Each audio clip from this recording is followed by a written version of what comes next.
salvação. Somente o céu me dará.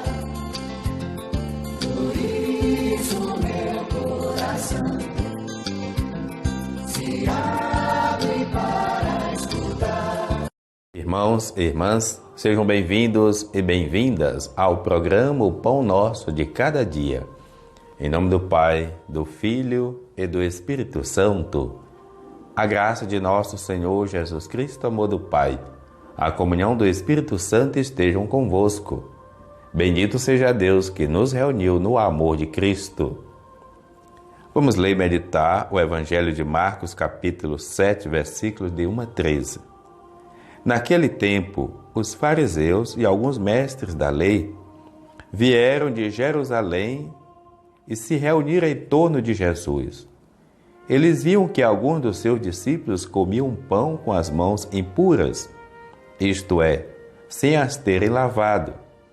Com efeito, os fariseus e todos os judeus só comem depois de lavar bem as mãos, seguindo a tradição recebida dos antigos.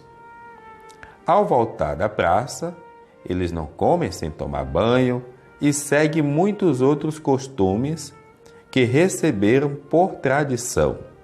A maneira certa de lavar copos, jarras e vasilhas de cobre. Os fariseus e os mestres da lei perguntaram então a Jesus: por que os teus discípulos não seguem a tradição dos antigos, mas comem o pão sem lavar as mãos? Jesus respondeu: bem profetizou Isaías a respeito de vocês, hipócritas, como está escrito: este povo me honra com os lábios, mas seu coração está longe de mim.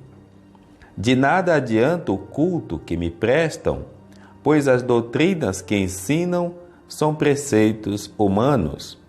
Vós abandonais o mandamento de Deus para seguir a tradição dos homens. E dizia-lhes: vós sabeis muito bem como o anulado mandamento de Deus, a fim de guardar as vossas tradições. Com efeito, Moisés ordenou: honra teu pai e tua mãe, e ainda, quem amaldiçoa o pai ou a mãe deve morrer. Mas vós ensinais que é lícito alguém dizer a seu pai e a sua mãe: o sustento que vós poderíeis receber de mim é corbã, isto é, consagrado a Deus. E essa pessoa fica dispensada de ajudar seu pai ou sua mãe. Assim, vós esvaziais a palavra de Deus com a tradição que vós transmitis, e vós fazeis muitas outras coisas como estas.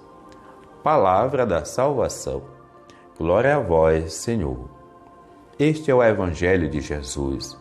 Esta é a mensagem de Jesus, que denuncia que não é compatível com a hipocrisia, mas é uma mensagem que ao mesmo tempo também anuncia o jeito normal de como o cristão, de como a pessoa de bem deve viver. A nossa experiência de Deus, a nossa experiência de fé, a nossa espiritualidade deve nos habilitar para vivermos mais próximos do outro. Ninguém tem autoridade porque reza um texto, porque é uma liderança, ou para julgar ninguém, para condenar ninguém.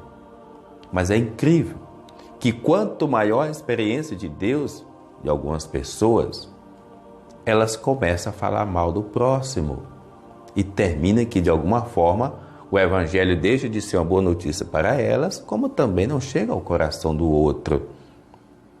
Que nós aprendamos de Jesus, que verdadeiramente o respeito, o amor, o cuidado, inclusive com os pais, com o próximo, seja o verdadeiro Evangelho. A oração não vem antes das nossas ações. A oração ela vem para regar as nossas ações, pois que sejam verdadeiramente ações compatíveis ao amor, compatíveis com a fraternidade, que é olhar no outro o irmão, compatíveis com o Evangelho de Jesus Cristo. Sejamos Cristos uns para os outros. E assim, o nosso culto, o nosso jejum, a nossa oração vai ter mais sentido e razões de ser. O Senhor esteja convosco, Ele está no meio de nós. Abençoe-vos, Deus misericordioso, o Pai, o Filho, o Espírito Santo. Amém. Tua palavra é luz no meu caminho, meu Deus. Tua palavra